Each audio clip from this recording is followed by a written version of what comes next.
안녕하세요. 사연 읽어주는 남예입니다. 오늘도 와주셔서 감사드리며 오늘의 사연 시작하겠습니다. 안녕하세요. 저는 얼마 전까지 가사 도우미를 하던 60대 여성입니다. 가사 도우미는 아무리 형편이 어려워도 남의 집 살림은 함부로 손대는 게 아니라는 생각에 하지 않았던 일이었어요. 하지만 이것저것 따지기엔 막다른 골목에 들어선 것처럼 형편이 너무 어려워졌던 거예요. 생각지 못한 일을 하게 됐을 때 우리는 생각지 못한 일을 맞이하게 되기 마련입니다. 저는 절대 하지 않겠다고 했던 가사 도우미 일로 알아야만 했던, 그러나 너무나 서글픈 진실을 알게 된 사람이에요.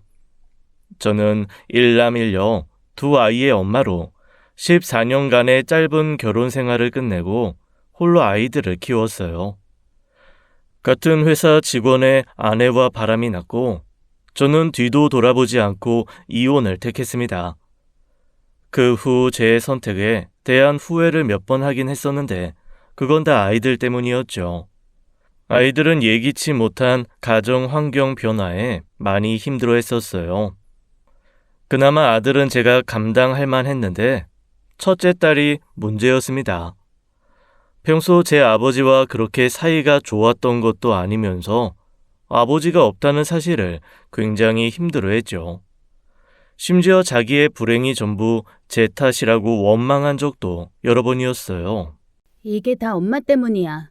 엄마만 참고 살았으면 될 일인데 왜 엄마 마음대로 이혼을 선택했어? 그러면 엄마를 배신하고 다른 여자를 만난 아빠를 엄마가 용서하고 살았어야 한다는 거야? 처음이잖아. 여러 번 바람 피우고 다닌 것도 아닌데 한 번쯤은 용서해 줄 수도 있었던 거 아니야? 서채원, 너 엄마 이해 못할 나이도 아니면서 어떻게 그런 말을 해? 아빠의 배신으로 상처받은 엄마 마음은 생각은 안 해? 엄마였으면 자식을 먼저 생각했어야지. 우리 다 크고 나서 이혼해도 되는 거잖아. 결국 엄마가 아빠랑 이혼해서 우리한테 남은 게 뭐야? 아빠 없이 자라는 애라는 꼬리표. 남들은 다 가지고 있는 메이커 점퍼 하나 못 갖는 구질구질한 삶. 그거 말고 남은 게 있어? 나라면 안 그랬어. 아무리 힘들어도 자식 위해서 참았을 거야. 그게 엄마니까. 딸의 말이 완전히 틀린 것은 아니었지만 그래도 딸에게 이해받고 싶었던지라 그 말에 상처를 많이 받았습니다. 그래도 어린 마음에 자식들이 더 많은 상처를 받았지 싶어 저는 늘 죄인으로 살았어요. 아무리 재산 분할과 위자료를 받았다고 해도 주 수입이 없는 제가 아이들을 키우다 보니 그렇게 형편이 좋진 않았습니다. 남편이 보내주는 위자료도 많지 않았고 제가 급하게 마트나 식당 일을 전전하며 생활비를 충당해야 했죠. 능력 있는 애 아빠가 아이들을 키우겠다고 했으면 보냈을 거예요. 하지만 애들 아빠가 애들을 원하지 않았습니다. 이혼 후 새 가정을 꾸릴 생각이었는지 애들 어떻게 할 거냐는 말에 대번에 저보고 데려가라고 했었죠. 거기다 이혼 후에 애들 만나 식사한 게 한 손에 꼽을 정도로 애들한테 무신경한 사람이기도 했고요. 그렇게 구질구질하게 키울 거면 아빠한테 보내달라는 말에 대꾸하지 않았던 것도 그 이유였어요. 안 그래도 상처 많은 아이에게 네 아빠가 너를 원하지 않는다 라는 말까지 할 수 없었으니까요. 그러다 보니 모녀 사이는 걷잡을 수 없이 벌어지더라고요. 서채원, 지금 시간이 몇 시야? 학교도 빠지고 10시가 넘도록 어디에서 있었던 건데. 뭔 상관? 뭐? 너 지금 그게 엄마한테 할 소리야? 뭔 상관? 엄마니까 상관하지. 퍽이나. 엄마가 언제부터 그렇게 내 생각을 했다고. 너 정말 이럴 거야? 언제까지 이럴 건데? 학교는 왜 안 나가? 졸업도 안 할 거야? 대학은 가야 할 거 아니야. 대학 보내줄 능력이나 되고? 왜? 그것도 아빠한테 해달라고 하게? 아빠는 돈으로라도 우리 책임지려고 하는데 엄마는 대체 하는 게 뭐야? 나는 안 보니? 하루에 9시간, 10시간씩 맡으며 식당에서 일하는 엄마는 그냥 노는 거야? 그렇게 해서 얼마나 번다고? 너 진짜? 딸은 급기야 제 직업과 삶을 조롱하기에 이르렀습니다. 저보다 키도 훌쩍 커버린 이후로는 제가 어떻게 뭘 해볼 도리가 없더라고요. 혼내려고 하면 앞에서 문을 쾅 닫고 들어가서 대화도 하지 않으려고 했거든요.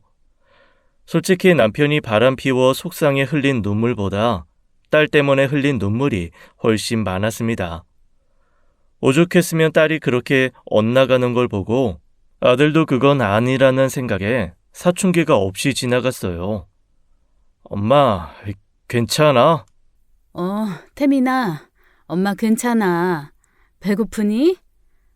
내가 알아서 먹을게. 누나 때문에 많이 속상하지? 엄마는 괜찮아. 너무 신경 쓰지 말고 너 할 일 열심히 해. 내 걱정은 하지 마. 지금 생각하면 딸과의 갈등 때문에 아들을 제대로 챙겨주지 못한 미안한 마음이 커요. 아들 마음은 들여다봐줄 새도 없이 저만 힘들었던 시간이니까요. 훗날에도 아들은 그때를 떠올리며 자기 같았어도 그럴 거라고 저를 이해한다더라고요. 똑같이 임신에 유난스럽게 군 것도 없는데 아들은 그렇게 자란 반면 왜 딸이 그 모양이 됐는지 저는 지금도 미스터리입니다. 결국 딸은 고등학교 졸업장을 겨우 따서 제멋대로 서울로 상경해버렸어요. 어차피 대학 갈 성적도 머리도 안 된 애라 아쉬운 건 없었지만 할 줄 아는 것이 없이 어떻게 살 생각인지 갑갑하긴 했죠. 상경 후 연락은 명절에나 한 번씩 왔지 제가 연락하면 제대로 받는 일이 거의 없었습니다. 그래도 1년에 한 번 설에는 내려오던 애가 어느 날부터는 아예 오지도 않더라고요. 여보세요? 채원아, 너 대체 뭐하고 사는 거야? 무슨 상관인데. 내 인생은 내가 알아서 살 테니까 신경 꺼. 어떻게 지내는지 연락은 해야 할 거 아니야. 집에서 걱정할 거란 생각은 안 해? 그러니까 엄마가 대체 언제부터 내 걱정을 했다고 매번 내 걱정 타령이야. 그냥 엄마 마음 편하고 싶어서 그런 거잖아. 내 걱정이 되는 게 아니라. 그렇게 내 걱정이 되면 돈을 보내주던지 경제적인 도움이 돼주라고. 늘 그런 식이었어요. 어떻게 사는지 그것만 좀 서로 알고 살자고 하는데도 결국 나오는 게 옛 이야기, 돈 이야기뿐이었거든요. 그러다 보니 저도 차츰 딸을 포기하게 됐고 연락이 오거나 말거나 대수롭지 않게 여기게 되었죠. 그렇게 딸이 상경한 지 5년째 되던 해였을 거예요. 2년 정도 집에 머리카락도 안 보이던 애가 갑자기 나타난 거죠. 그리고 황당하게 품에는 아직 분유 냄새도 안 가셨을 것 같은 애를 안고 있더라고요. 이게 뭐야? 설마 서채원, 너 애 낳았어? 네 애야? 일단 애 좀 받아줘. 딸은 피곤에 절은 얼굴로 다짜고짜 제게 애를 맡겼습니다. 엄겁결에 애를 받아들고 얼마나 놀랐는지 몰라요. 상상이나 하시겠어요? 남자가 있다는 것도 임신한 사실도 모르고 있었는데 느닷없이 돌진한 손녀가 품에 들어온 그 기분을요. 정말 말도 못하게 끔찍하고 절망스러웠습니다. 대체 어떻게 된 거야? 설명을 해봐. 무슨 설명이 필요해? 보고도 몰라? 내 애일 거 아니야. 그걸 지금 설명이라고 해? 누굴 만나서 어떻게 애를 낳았고 지금까지 뭐하고 살다가 갑자기 애를 데리고 나타난 이유가 뭔지 차근차근 설명해보라고. 진짜 피곤하게 한다. 엄마한테 말도 없이 낳은 아이를 내가 이제 와서 데리고 온 이유가 뭐겠어? 애 아빠가 이혼하재. 그러자고 했어. 그래서 애 데리고 갈 곳 없어서 돌아왔고. 딸은 엄마 팔자 담는다더니 엄마가 그렇게 살아서 나도 그렇게 살려나 보지. 아빠 바람나, 남편 바람나. 내 팔자가 그런 걸 어떻게 해? 내 탓하게? 너? 말문이 턱 막히더라고요. 바람 피워 이혼한 아빠, 결국 이혼해 자식 혼자 키운 엄마. 그 부모 밑에서 자라 자기도 엄마 팔자 따라가려나 보다며 조소를 흘리는 딸을 보고 뭐라고 하겠어요. 할 말도 없었지만 기가 막히더라고요.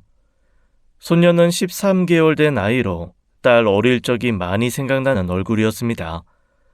그게 제 발목을 잡을 줄 누가 알았겠어요. 딸은 집으로 돌아온 후 애는 제게 맡겨놓고 몇 날 며칠 잠만 자더라고요.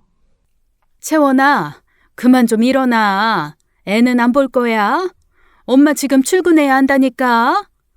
아, 그냥 두고 가면 되지. 왜 자는 사람을 깨워? 애가 있잖아, 애가. 이제 겨우 걷기 시작하는 애를 두고 어떻게 그냥 가? 너 어제도 서우 한참 울렸다면서 옆집 아줌마가 한 소리 하더라. 애가 그렇게 우는데 달랠 생각도 없어서 애만 두고 나간 줄 알았다고. 애 울다가 뒤로 넘어가는 경우도 많아. 너 그러다 큰일 난다고. 내가 알아서 한다고. 내가 알아서. 참다 못해 한 소리를 하자 딸은 이불을 걷어차며 일어나서 저를 쏘아보더라고요. 지금 쏘아보고 싶은 사람이 누군데 적반하장도 유분수다 싶었죠. 자식이 웬수고 저도 딸을 그렇게 키웠으니 자업자득이다 싶어 자책하며 참았던 거예요. 하지만 해도 너무하잖아요. 딸한테 손녀를 맡기고 나가면 종일 손에 일도 제대로 잡히지 않았습니다. 밥은 제때 먹였을까? 기저귀는 제대로 갈아주는 걸까 싶어서요. 집 청소를 해놓으라고 한 것도 아니고 빨래를 해놓으라는 것도 아니잖아요. 자기가 데려온 자식 하나만 제대로 좀 챙기라고 당부하는데 그 소리도 듣기 싫어 쏘아보는데 얼마나 얄밉던지요. 내가 지금 남의 자식 부탁하니? 네가 낳은 네 자식 좀 제대로 돌보라는데 그게 그렇게 듣기 싫어서 엄마를 쏘아볼 일이야? 엄마 자꾸 짜증나게 하잖아. 자꾸 미치게 하잖아. 내가 뭘 그렇게 짜증나게 하고 미치게 했어? 어? 말을 해봐. 내가 뭘 어쨌다고 너는 왜 다 내 탓이야? 내가 이렇게 살고 싶어서 살겠어? 나도 잘 살고 싶어. 나도 평범하게 좀 살아보고 싶다고. 근데 그렇게 안 되는 걸 나보고 어쩌라고. 나도 지금 미치고 팔짝 뛰겠는데 엄마란 사람이 자꾸 옆에서 사람 미치게 긁어대잖아.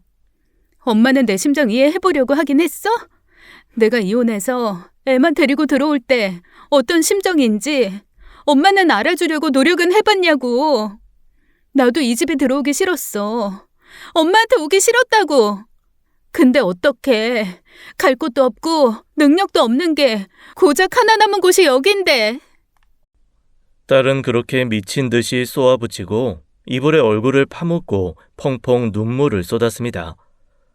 저라고 딸이 왜 안쓰럽지 않겠어요. 하지만 현실적으로 미래를 보고 나아가야 하는 상황이잖아요. 어쨌든 일이 그렇게 됐으면 앞으로 딸 하나를 데리고 어떻게 살아가야 할까 빠르게 대책을 세워야 하고요. 제가 집에서 노는 사람도 아니고 여전히 일을 하는 상황이라 애 봐줄 시간도 틈도 없었어요. 그런데 딸이 들어와 다짜고짜 애만 맡기고 그렇게 방에만 틀어박혀 있으니 저는 얼마나 힘들었겠어요. 종일 일하고 들어오면 집안일에 애 케어에 잘 때도 제가 애를 데리고 자니 잠을 자도 피로가 풀리지도 않았고요. 이대로는 안 되겠다 싶어서 이른 아침 문을 열었는데 방에 있어야 할 딸이 보이지 않는 거예요. 이른 아침부터 어딜 갔나 싶던 차 문자 메시지가 오더라고요. 엄마, 당분간 서우 좀 봐줘. 내가 돈 벌어서 자리 잡으면 데리러 갈게. 그때까지만 좀 부탁해. 엄마 노릇 좀 해줘. 딸이 애를 두고 나가버린 겁니다. 당장 4시간 후면 출근해야 하는 저한테 애를 두고요. 급하게 식당에 연락해 사정해봤지만 점심시간에 물 마실 시간도 없이 바쁜 식당인지라 제 사정을 봐줄 여유가 없었죠. 결국 저는 이러지도 저러지도 못한 채 발만 동동 구르다 애를 업고 출근하게 된 것이죠. 뭐야? 애? 옥주 씨, 지금 나랑 장난해? 아휴, 조 사장, 내 사정 설명했잖아. 그럼 애 두고 혼자 와? 나도 최선을 다한 거라고. 아, 몰라, 배째. 안 그러면 나 애 데리고 다시 집에 갈 테니까. 참, 어이가 없네. 애를 업고 어떻게 일을 하겠다는 건데. 저도 거기까지 생각해 본 게 아니라 착잡한 한숨만 내쉬었어요. 그러자 사장도 고개를 절레절레 흔들더니 창고로 쓰던 방문을 열더라고요. 여기 청소부터 해서 애 넣어놔. 으이구, 나도 자식 키우는 엄마라 이해해주는 거지. 다른 사람이었으면 어림도 없어. 알아? 알아. 내가 조사장이니까 믿고 데려왔지. 다른 곳이었으면 그냥 오늘부로 그만뒀어. 놓을 자리라 다리 뻗는다 이거네. 고맙다고 그러는 거잖아. 그곳에서만 7년째 일하고 있던지라 사장도 제 형편을 어느 정도는 봐준 것이었어요. 저는 급하게 창고 방을 쓸고 닦아 아이가 지낼 수 있게 만들었죠. 당장 사람을 구할 수도 제가 그만둘 수도 없는 상황인지라 어느덧 창고 방은 손녀 대기방이 된 겁니다. 그 뒤로 딸은 한동안 연락이 없었습니다. 저도 생업을 위해 매일같이 나가야 하는 사람이라 여의치 않는데 그 애는 제 사정은 눈꼽만큼도 봐주지 않더군요.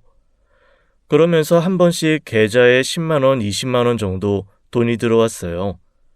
당연히 그 돈 안 받고 아이나 빨리 데려가 줬으면 했는데 아이 좀 데려가라는 연락에는 답장 한 번 안 했죠. 손녀는 참 예뻤습니다.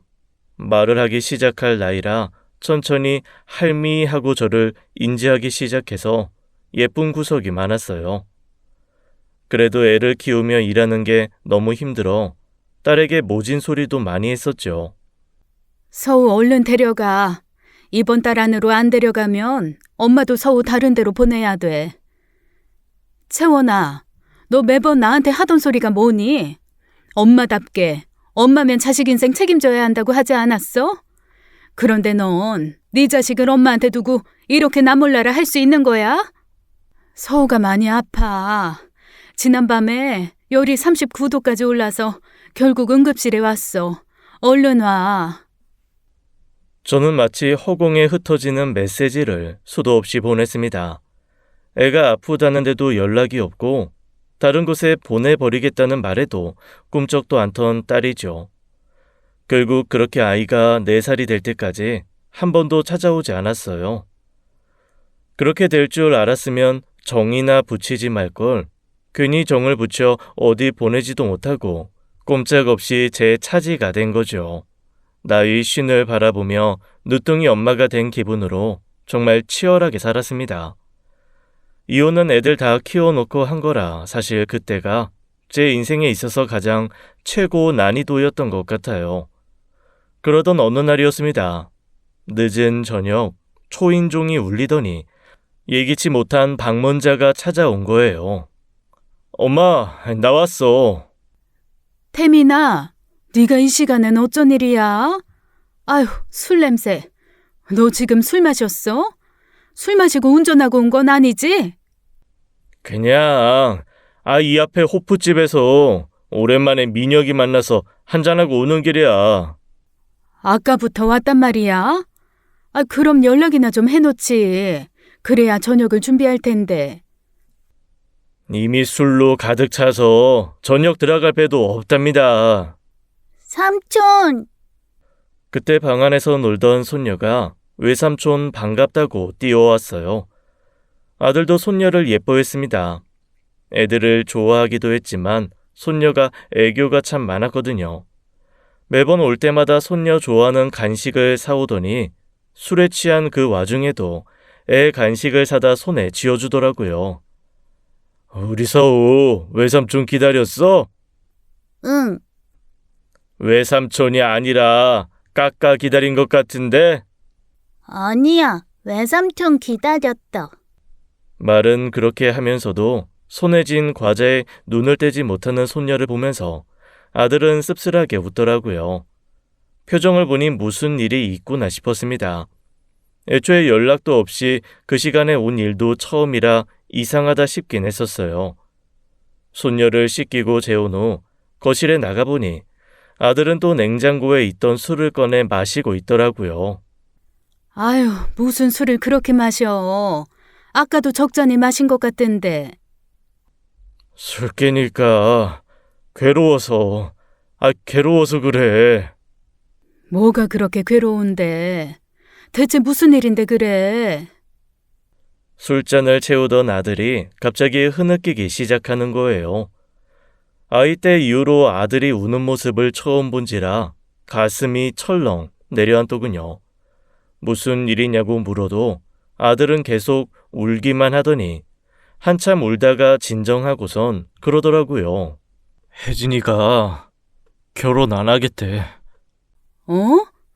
너 결혼하겠어? 근데 결혼 안 한대? 아니 대체 왜? 너네 잘 만났잖아. 3년씩이나 잘 만나놓고 갑자기 왜? 왜겠어? 혹 붙을까봐 그러지. 혹? 무슨 혹? 아, 설마 서우? 도움될 거 아니면 방해나 말지. 누나는 왜 항상 내 삶에 이렇게 걸림돌처럼 있는 걸까? 아유, 설마 서우를 너한테 책임지라고 할까? 말도 안 되는 소리지. 며느리로 올 사람은 충분히 그런 걱정할 만하지. 어머님 아버님도 그것 때문에 허락 못하겠다고 하고. 서우 이제 겨우 4살이야. 누나 앞으로도 저렇게 개판으로 살면 결국 서우 내 몫이 되는 거 당연한 수순 아니야? 아니야. 서우를 왜 네가 책임져? 엄마 선에서 끝낼 거야. 엄마도 책임 못 지면 그때는 뭐 보육원에라도 보낸다고? 엄마 그럴 수 있어? 행여 엄마한테 무슨 일 생겨서 엄마가 서우 못 보게 된다고 했을 때 내가 서우를 보육원에 보낼 수 있을 것 같아? 보내야지. 왜 네가 채원이 짐을 대신 지고 살아? 그 꼴은 절대 못 보지. 내가 보내고 갈 테니까 걱정하지 마. 말도 안 되잖아. 답이 없어. 답이 없다고. 아들은 답답한 듯 가슴을 마구 쳐댔습니다. 미친 듯이 괴로워 보였죠. 너무 착해서 그랬어요. 제 누나랑 원수처럼 말 한마디 연락도 안 하고 살면서 조카 책임질 생각에 결혼도 망설일 정도면 말 다 했죠. 그러니 제 선에서 끝내야 했어요. 그 착한 아들에게 딸이 친 일을 평생 수습하라고 할 수는 없었으니까요. 그 뒤로 저는 일단 딸을 찾기 위해 수소문을 하기 시작했습니다. 딸 친구 연락처를 찾거나 딸 친구의 부모가 운영하는 가게를 찾아가기도 했죠. 제가 자기를 찾고 있다는 소문을 들은 건지 절대 연락하지 않던 딸에게 연락이 오더군요. 너 대체 어떻게 된 거야? 왜 연락을 안 해, 왜? 사정이 있었어. 일단 만나서 이야기해. 이번 주말에 갈게. 그러고 또 안 오려고? 또 잠적하려고? 진짜 갈 거야. 서우도 보고 싶고. 반신반의했는데 딸은 정말로 거의 3년 만에 집에 왔습니다. 그런데 꼴이 말도 못하게 안 좋더라고요. 대체 뭐하고 살았냐고 묻지도 못할 만큼 살도 쪽 빠졌고 안색도 어두운 게 건강에 문제가 있나 했을 정도로요. 일단 저는 아들 사정부터 이야기했습니다. 딸은 자기 때문에 남동생 혼사길이 막힐 줄은 몰랐는지 좀 당황하더라고요. 그러면서도 단호하게 그랬습니다. 서우는 내가 키워. 지금이야 내가 사정이 안 좋으니 엄마한테 부탁한 거지. 서우 내 딸인데 왜 태민이가 결혼을 못해? 혜진이 입장에선 그럴 수 있지. 너 같아도 그렇지 않아? 당장 시어머니가 키우는 어린 조카가 있다는데 그게 내 몫이 될까 걱정도 되지. 서우 언제 데려갈 건데? 아까 서우 너 보고도 누군지 몰라서 몰뚱히 쳐다보고 있는 거 못 봤어? 네 새끼가 너를 보고도 그런 반응을 하는데 너는 아무런 생각이 들지도 않니? 나도 내 새끼 크는 거 보고 싶어. 나도 제발 그렇게 살고 싶다고. 근데 형편이 안 되는 걸 어떡해. 형편이 안 돼도 네가 책임져야지. 나는 형편이 돼서 서우 데리고 있어? 나는 출근해서 사장한테 사정사정해서 서우 창고방에 넣어놓고 일하고 그랬어. 나이 50이 넘은나도 하는데 네가 왜 못해? 네가 엄마면 해야지. 원래는 올해 데려가려고 했었어. 근데 사기를 당했어. 뭐? 사기라니? 무슨 사기? 서우 하나만 생각해서 전셋집이라도 마련해보려고 모은 돈을 투자 사기로 잃었어. 지금 피해자들끼리 모여서 그 사기꾼 찾으러 다니는 중이야. 그러니까 엄마가 내 형편 좀 봐줘. 조금만 더 기다리면 내가 데리고 갈게. 태민이 결혼에 피해가 되지 않도록 내가 어떻게든 해볼 테니까 그것만 좀 엄마가 봐줘. 혼전, 임신, 사실혼, 출산에 이어 사기까지 어쩌면 일이 안 풀려도 저렇게 안 풀리나 제가 다 답답할 지경이었어요. 애 떼어놓고 간 돈을 다 사기 당했다는 애한테 제가 뭐라고 하겠습니까? 솔직히 손녀 몇 년 키우다 보니 정도 많이 들었고 육아에도 익숙해져서 제가 키우는 게 그렇게 문제는 아니었거든요. 다만 손녀가 건강하게 자라려면 엄마와 함께 자라는 게 좋을 것 같았고 아들 결혼 때문에라도 보내고 싶었던 거지요. 현실적으로 정과 사랑만으로 키우기엔 저도 점점 나이가 들고 있었고요. 결국 딸과 오랜 대화 끝에 제가 월세 보증금이라도 해줄 테니 애를 데려가라고 했는데 그러면 1년만 기다려달라고 하더군요. 3년을 기다렸는데 1년은 더 못 기다릴까 싶어 애 학교 들어가기 전에는 꼭 데려가라고 맡아주기로 한 거예요. 그래 놓고 상상도 못할 일을 꾸미고 살 줄은 꿈에도 모르고 말입니다. 며느리를 만나 겨우 설득해 마련한 상견례 자리에서 사돈 내외에게 손녀의 책임에 대해 분명히 했어요. 서우는 저희 딸이 낳았으니 저희 딸이 책임져야 하는 애입니다. 딸이 책임지지도 못하면 부모인 제가 책임져야 할 일이지. 태민이한테 그 일을 떠넘길 생각은 추호도 없어요. 혜진이도 안사돈 바깥사돈께서도 그런 우려를 하시는 마음은 10분 이해합니다. 하지만 제가 확실히 약속드릴 수 있는 건 절대로 혜진이가 우리 서우를 책임지는 일은 없을 거라는 거예요.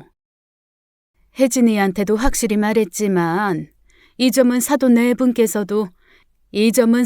분께도 분명히 말씀드리고 싶었어요.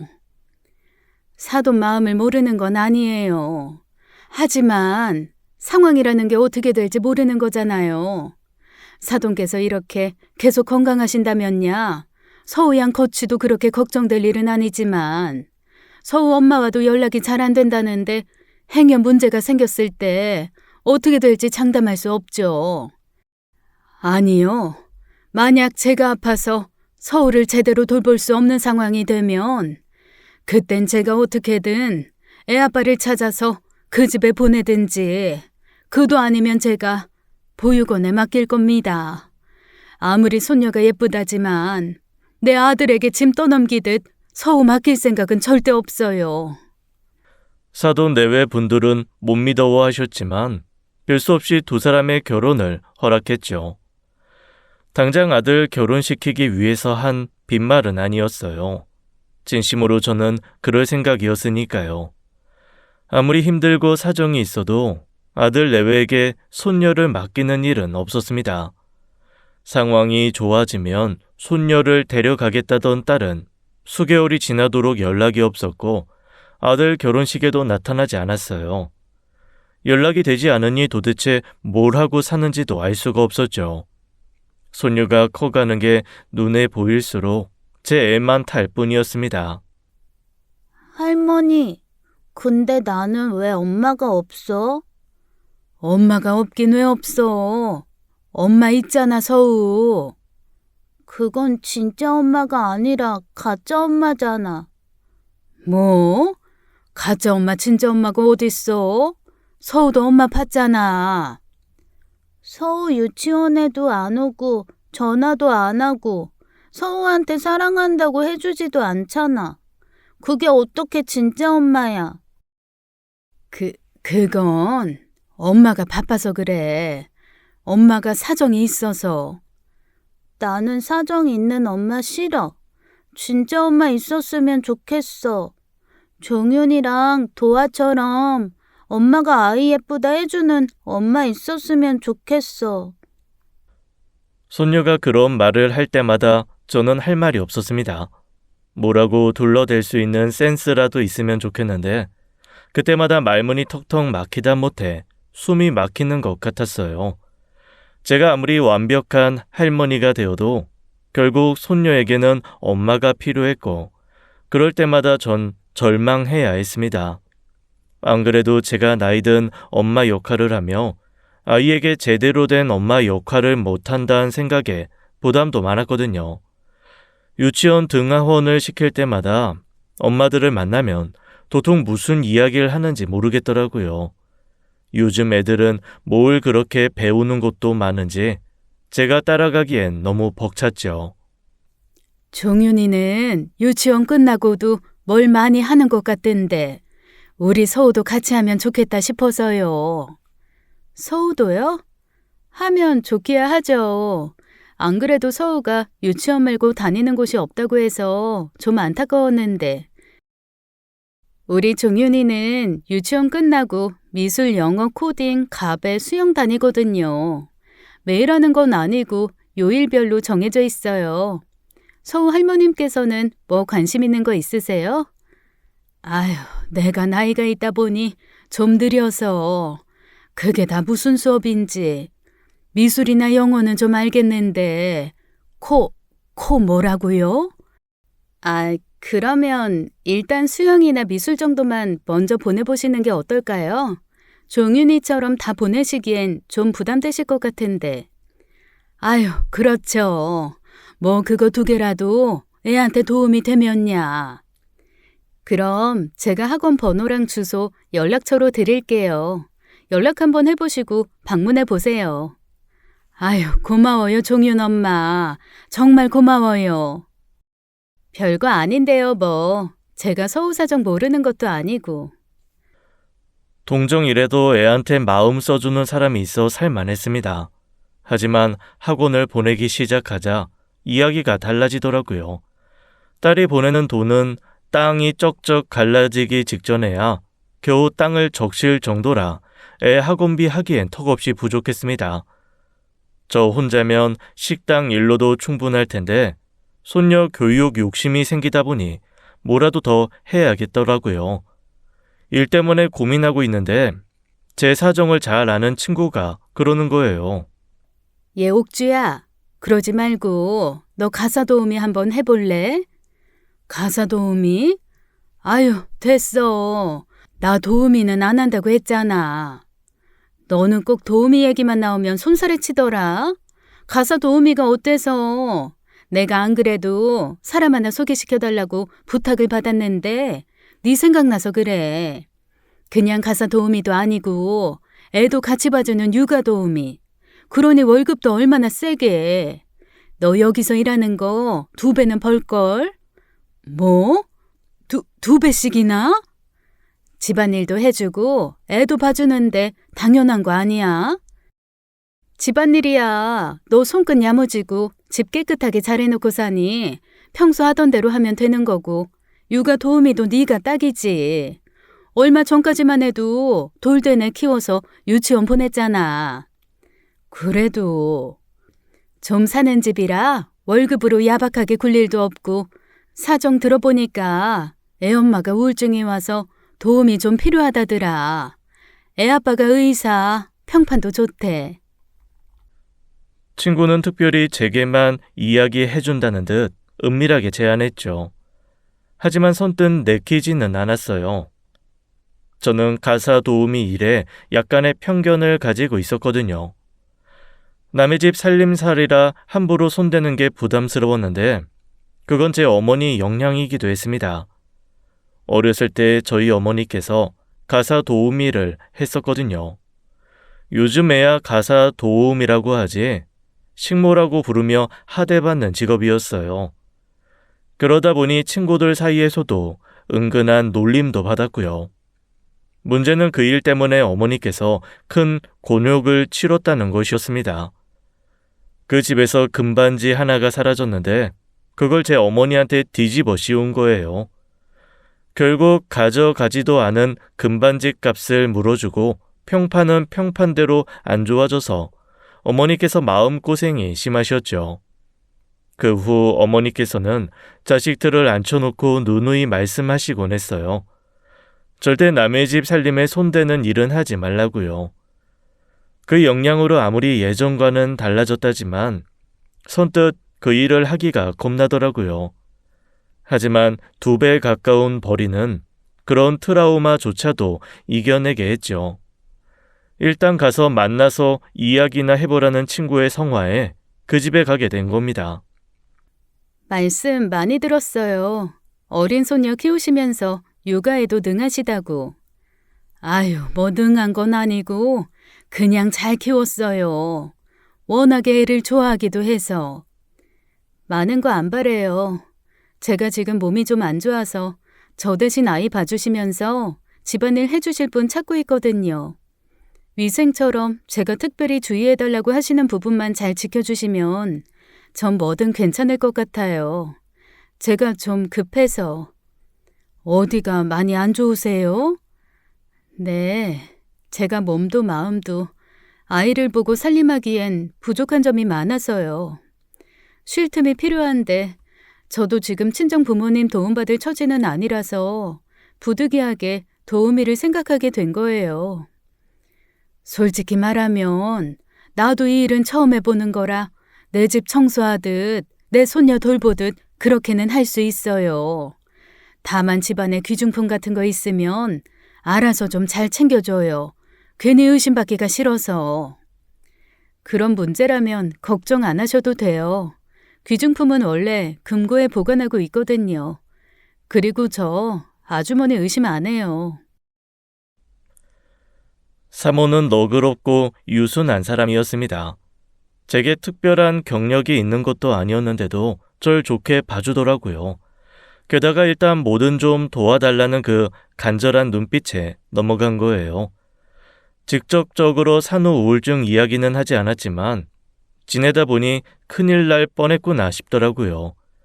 아침에 가보면 밤새 울었는지 뻘겋게 부은 눈으로 제게 아이를 거의 던지다시피 주고 방에 틀어박혀 있었죠.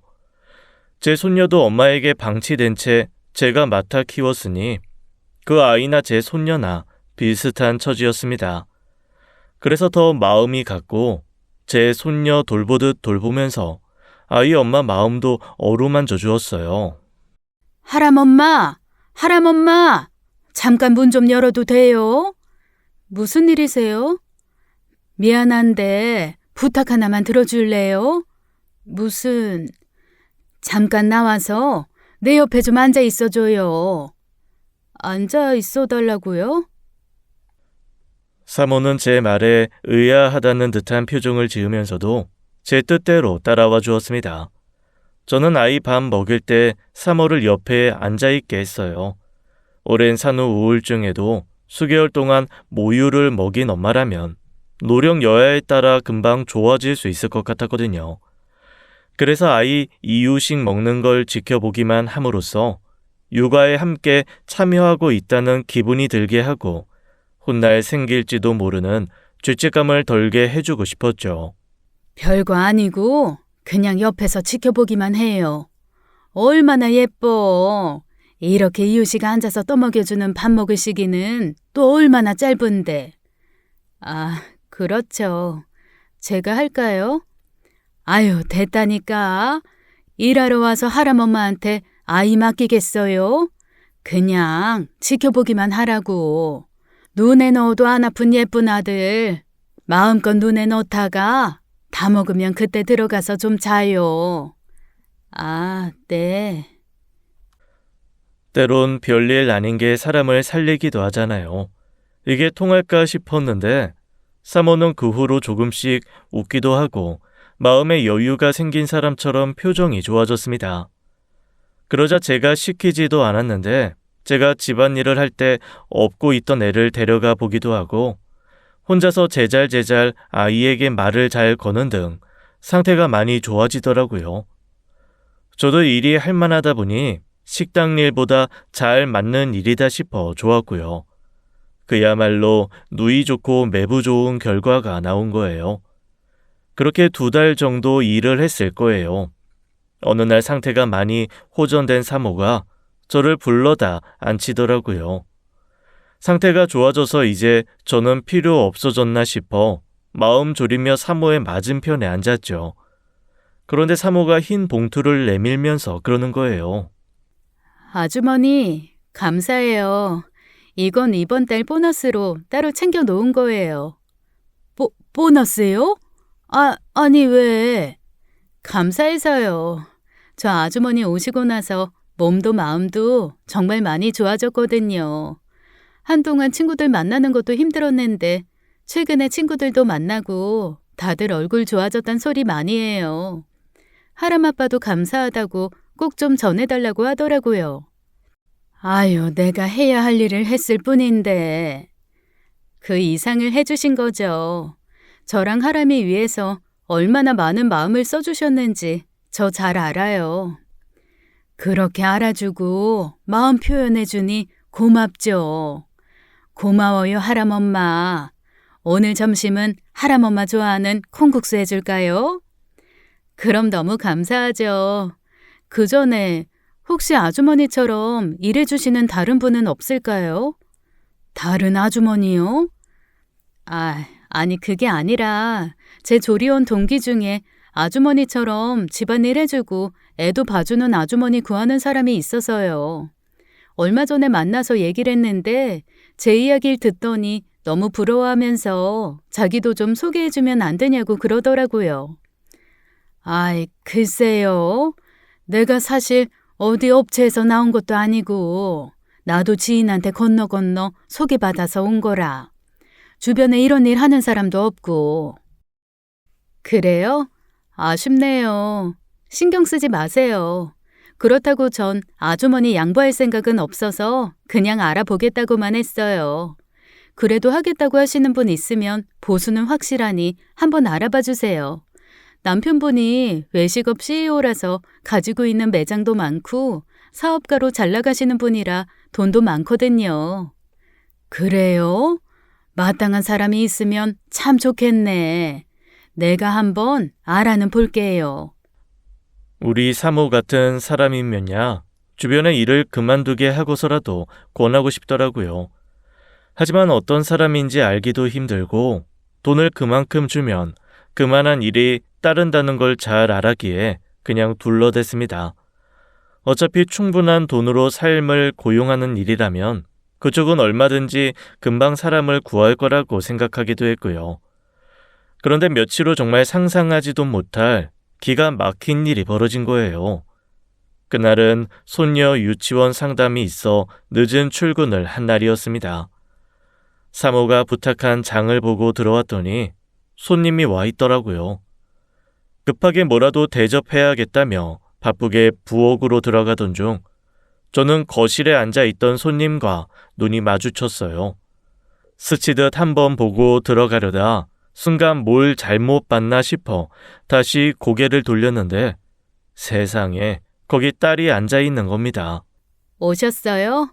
여긴 신경 안 쓰셔도 돼요. 차도 다거도 제가 다 챙겼어요. 이쪽은 제 조리원 동기. 그때 말씀드렸죠? 아주머니 구한다던 그 사람이에요. 딸 역시 저를 바라보며 귀신이라도 본 것 같은 표정으로 얼어붙었죠. 저는 너무 당황해 뭐라도 해야 할지 갈피를 잡지 못했어요. 무슨 상황인지도 모르는데 딸이라고 하기도 애매하고 사모가 했던 말을 떠올리자 너무 혼란스러웠거든요. 분명히 사모는 도우미를 소개해달라는 여자가 외식업하는 남자와 결혼해 아이를 낳은 조리원 동기라고 했으니까요. 저는 딸이 결혼했다는 소식도 아이를 낳았다는 소식도 들은 적이 없으니 얼마나 황당하고 어이가 없었겠어요. 안녕하세요. 예.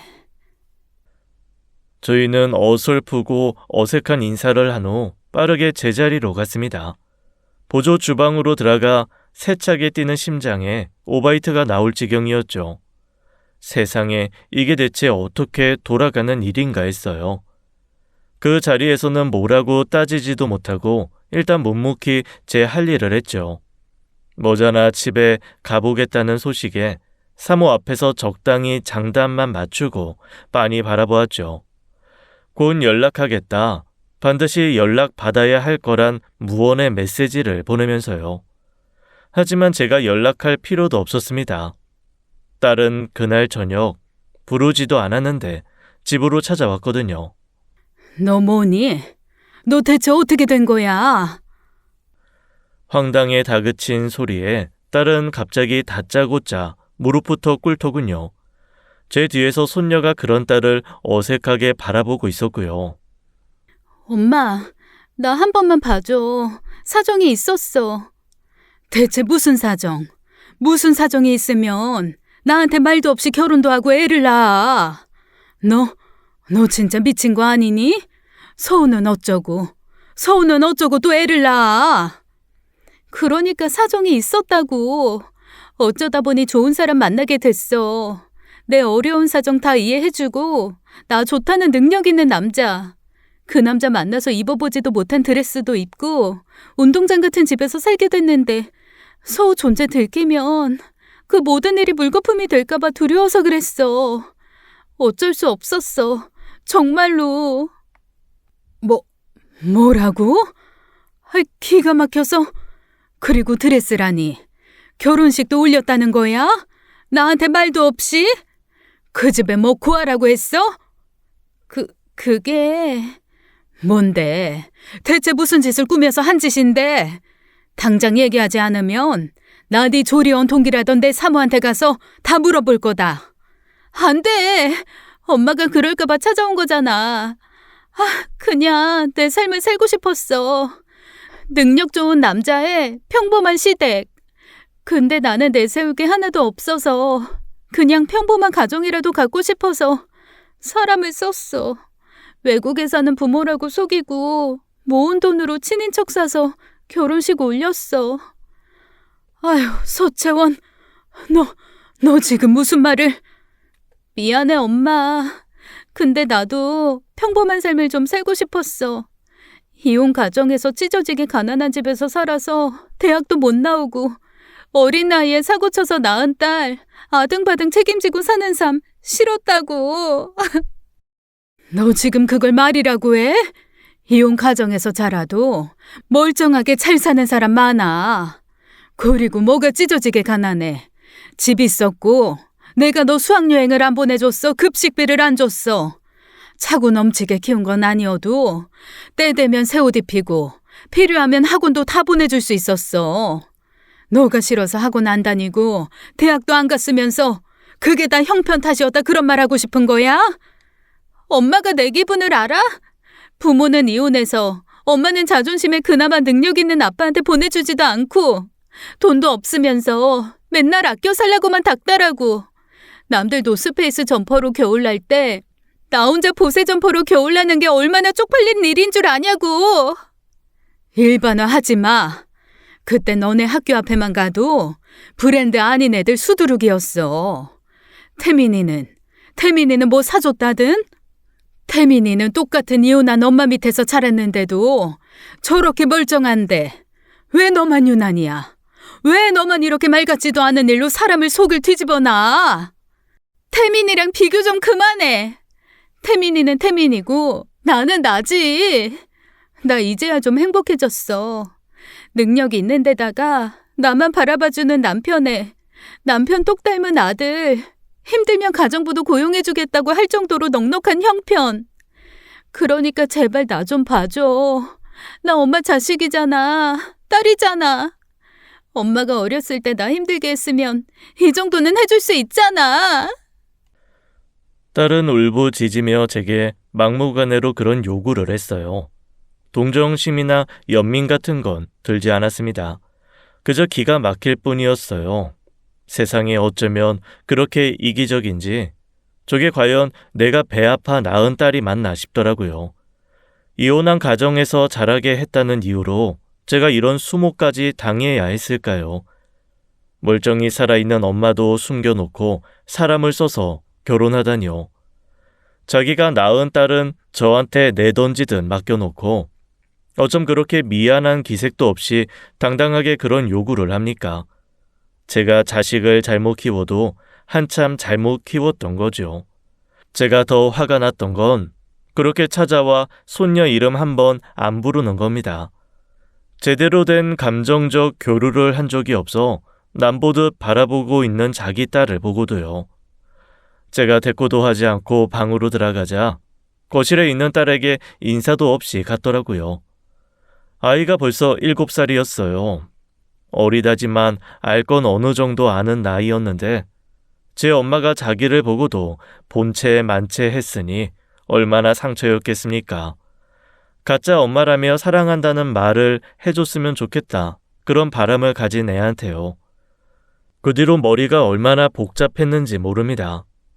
저 때문에 힘들었다고 하니 이해를 해보려고 했는데 아무리 생각해도 제 상식으로는 이해가 되지 않았거든요. 아무리 새 삶을 살고 싶었다고 한들 겁도 없이 그렇게 무서운 거짓말까지 해서 결혼을 해야 했나 싶더라고요. 게다가 저한테는 딸을 데려가겠다고 그렇게 단언해놓고 말입니다. 결국 저 혼자 잘 살겠다고 원래 가족들도 다 모른 채 하고 심지어 자기가 낳은 딸도 버린 거잖아요. 저는 고민 끝에 딸에게 연락했죠. 네가 나 없이 그렇게 살겠다니? 거기까진 내가 이해하마. 내가 너한테 부족한 엄마였고 내가 필요 없다고 하니 어쩌겠어. 근데 서우는 안 된다. 네가 책임져. 알았어. 내가 매달 서우 양육비 보내줄게. 아니, 양육비 필요 없다. 네가 데려가서 키워. 네 사랑 바라는 네 자식이니 네가 책임지고 키우라고. 이제 와서 내가 어떻게 키워? 말했잖아. 그 사람은 내가 초혼인 줄 안다고. 솔직하게 말해. 이미 아들 자식까지 낳았다며? 애 숨겨놓았다는 것만 솔직하게 말해. 가정사 숨긴 것까지는 눈 감아 줄 테니까. 그게 너한테 할 수 있는 최선이야. 아, 엄마, 꼭 이렇게까지 해야 돼? 내가 무릎 꿇고 그렇게 빌었는데도 나한테 그렇게 야박하게 굴었어야 돼? 너 서우 불쌍하지도 않아? 낳아준 엄마 사랑 한번 제대로 못 받고 다른 애들 엄마 손잡고 다니는 거 부러워하는 네 딸 불쌍하지도 않냐고. 길 가는 사람 붙들고 물어봐라. 네 딸이 너보다 더 불쌍한지. 그 정도는 좀 해줄 수 있잖아. 내가 그냥 해달라는 것도 아니고 양육비도 보낸다는데. 너가 그 보낸다던 양육비를 수년간 뭐 얼마나 제대로 보냈어? 나 이제 너 못 믿어. 엄마로서 할 만큼 했어. 내가 뭐 그렇게 죄인이니.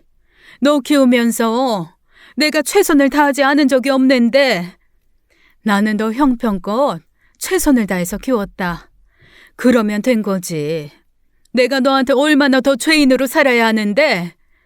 잔말 말고 이번 주 내로 서우 데려가. 서우한테도 말해둘 테니. 아, 엄마! 솔직히 손녀와 헤어져 살고 싶지는 않았습니다. 하지만 제가 천년 만년 살 것도 아닌데 결국 손녀 위해서는 제 엄마가 키우는 게 맞다고 판단한 거예요.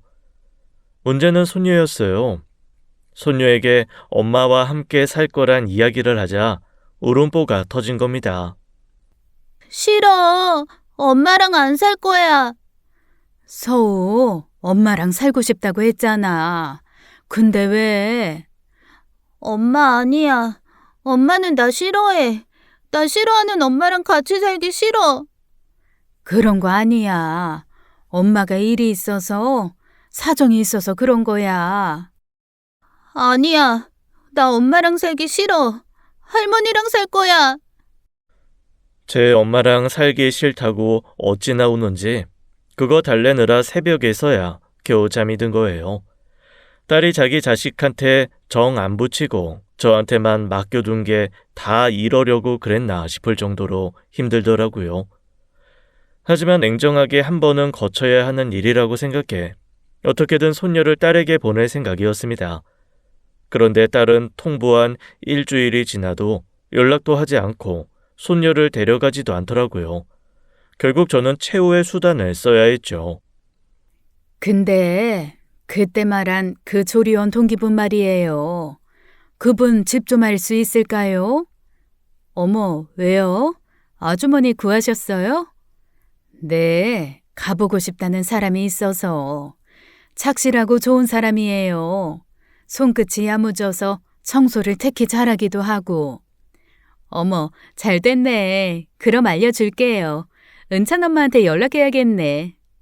아니요, 제가 할게요. 사모님은 신경 쓰지 않으셔도 돼요. 제가 바로 연락하면 되니까요.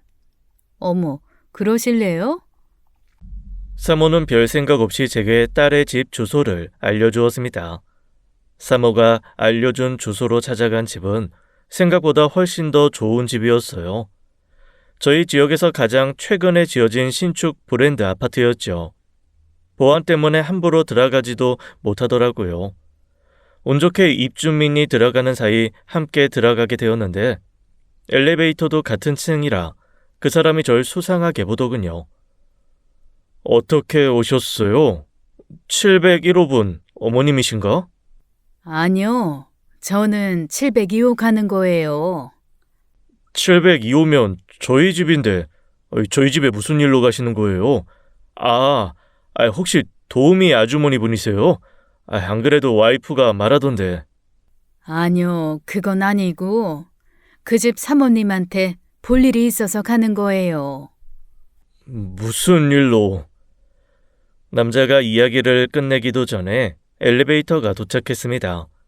그러니까 그 사람이 제 사위가 된 사람이었어요. 저는 군말 없이 조용히 뒤따라 내렸습니다. 이상하다고 생각하면서도 일단 저를 데려가더라고요. 여보, 은찬 엄마, 손님 오셨는데. 손님?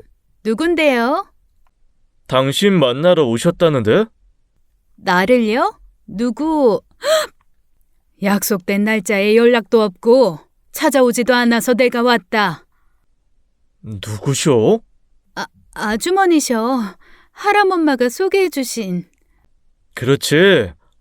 근데 왜 아니라고? 내가 말했지. 나는 숨겨도 되지만 서우는 숨기면 안 된다고. 나 이 집 가사 도우미로 온 거 아니에요. 나는 안 돼! 제가 사위에게 모든 진실을 털어놓으려고 하는 순간 딸은 눈을 번뜩이며 비명을 질렀습니다. 이미 그때부터 엎질러진 물이었는데 딸은 용을 쓰더라고요. 말하기만 해봐. 가만 안 있을 거야. 가만 안 있겠다고 찾아온 건 나야. 너무 인사가 늦었네요. 나 채원이 엄마 되는 사람이에요. 예? 엄마요? 그게 무슨... 여보, 장모님 미국에 계시잖아. 미국에 있는 엄마를 어디서 구해다 썼는지 모르겠지만 내가 얘 낳았고 20살까지 같이 살았던 엄마 맞아요. 나도 얘가 나 몰래 결혼하고 애까지 낳았다는 걸 최근에 알았습니다. 잘못된 게 있어서 바로 잡으려고 왔고요. 무슨 말씀이신지 제대로 좀 이야기해 주시겠어요? 채원이 얘 나한테 7살 난에 맡기고 나가서 지금 3살림 차린 거예요. 아무래도 내 법적 사위가 된 사람이 그 사실을 모르고 있는 것 같아서. 남자의 얼굴은 무섭게 굳어졌고 딸은 사색이 되어 겁에 질린 얼굴로 자기 남편을 보더군요. 저라고 그렇게까지 하고 싶었을까요? 자기 자식에 대한 책임감은 하나도 없이 자기만 잘 살겠다고 하는 꼴을 두고 볼 수 없었거든요. 솔직히 그쯤 되니 저도 이판사판이었습니다. 차분하게 그동안 무슨 일이 있었는지 남자에게 모든 이야기를 털어놓았고 제 이야기가 끝날 때까지 남자는 아무 말도 하지 않고 잠자코 듣기만 했죠. 그리고 다 듣고 나서 딱 한마디 묻더군요. 서채원, 이게 다 사실이야? 여보, 그게 나는 당신이랑 살고 싶어서 그래서 거짓말이 필요했어. 그날 저는 울면서 애원하는 딸을 두고 돌아 나왔습니다. 아무래도 손녀를 데려가긴 힘들어 보였어요. 훗날 딸이 제게 다가와 울면서 그러더군요. 어차피 솔직하게 말해봤자 딸을 데려갈 수도 없었는데 저라도 행복하게 살게 해주면 안 됐냐고요. 엄마라면 적어도 그 정도는 눈 감아 줄 수 있는 사람이어야 했지 않나면서요. 하지만 저는 단호하게 이야기했습니다. 엄마라면 딸이 잘못된 인생을 사는 것을 지켜보기보다 더 늦기 전에 바로 잡는 방향으로 이끌어줘야 한다고요. 물론 그 거짓말로 딸은 오랫동안 행복하게 살 수 있었을지도 모릅니다. 하지만 손녀가 제 품에 있는 한 딸만 행복해지는 결과는 받아들이고 싶지 않았어요. 결국 딸은 아이를 뺏긴 채 이혼당했고 또다시 잠적해버렸습니다. 손녀는 저와 함께 살고 있고 어느덧 13살이 되었죠. 알게 모르게 보고 들은 일이 있어 그런지 제 엄마를 찾는 일도 없이 기특하게도 잘 자라고 있어요. 딸에게 손녀를 맡기는 일은 애저녁에 물 건너간 일이었던 것 같으니 제 남은 생의 숙제는 손녀를 제대로 성인으로 자라게 하는 것뿐입니다. 딱 대학까지만 보내자, 그때까지만 건강하게 살자 그 마음으로요. 그렇게 될 수 있겠죠. 지금까지 사연 읽어주는 남녀였습니다. 끝까지 함께 해주신 여러분 감사드리며 저희는 다음 사연으로 돌아올게요. 감사합니다.